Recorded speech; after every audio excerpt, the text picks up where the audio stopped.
brought to you by Anta Jewellers. Anta Jewellers delivering a wide magnetizing variety in gold and diamonds. It focuses from wedding to day-to-day jewelry.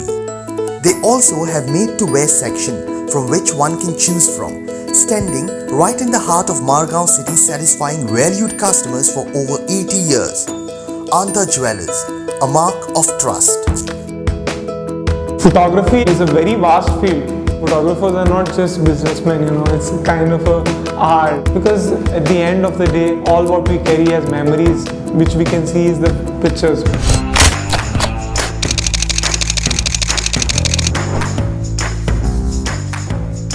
There are different kinds of photography available. Let's say wedding, there is commercial, there is fashion, there is wildlife, there is interior photography, there is architecture photography. You do photography for publications, there is travel photography, there is art photography, and it's a never-ending process. And I think photography doesn't have a depth. Commercial photography today is the most money-making thing anyone can be a part of in this field, because no one will not advertise their products. Everyone will want to advertise their products, even during recession, let's say. So there is product photography which comes into that, and there are, as we all know, there are different products. So it is always happening.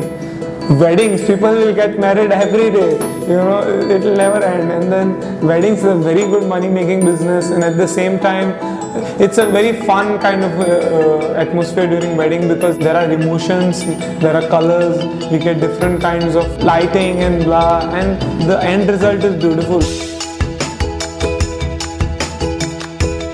There are photographers who do works which are only displayed in galleries and people buy them. Then people work on certain themes, and then it is published in a magazine, or let's say they come up with a book and write on it. That is also very much happening. Then again, in newspapers, people get published. I personally love when my pictures are published in a magazine or a newspaper or even a website, because even if it doesn't pay much, your name is mentioned there, and that particular feeling, nothing can match it.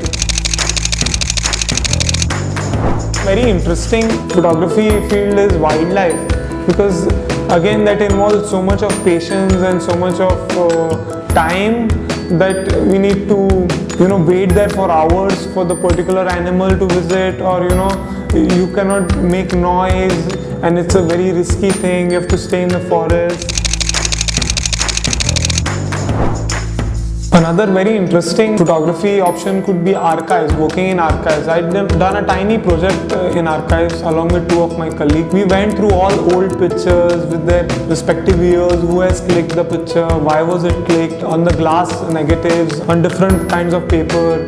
And then later what you do is, these pictures do not remain because they tend to get damaged because of weathering. We actually scanned them, worked on them, and kind of retrieve them, and that is one very interesting field. Only thing is, you don't get to click pictures there, just that you want to work on the older pictures. I think interesting topic is clicking architecture. Again, when it comes to architecture, there is modern architecture and ancient architecture. So this involves a little bit of technical involvement, and these are money-making professions. Within all these mentioned photography fields, I think my most favorite is travel photography, because you get to travel a lot.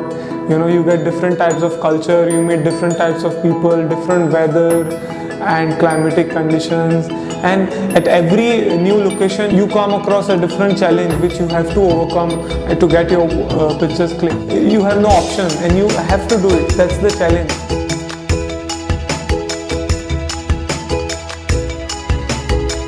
As a practicing photographer, I think we all should take some time out, probably 1 week or 15 days or even a month, to upgrade ourselves. Now, how do we upgrade? When it comes to upgrading ourselves, we can either learn something detailed in it, maybe lighting or post-production, which I think today is very important, because photography is such a dynamic field that there are a lot of technical advancements that are taking place. So to know all this, we need to know post-processing, let's say Photoshop or Lightroom or other softwares which are very important to learn. That would be considered as upgrading, as post-production part of it. But as a photographer, most important thing is we should be willing to learn our technical things also, and that can be done only by trying, experimenting, failing, and then again trying it. So that's where we get the results. We know what mistakes we are making, and we know which mistakes not to make to get the result which we want. So I think we all should make a attempt to upgrade ourselves.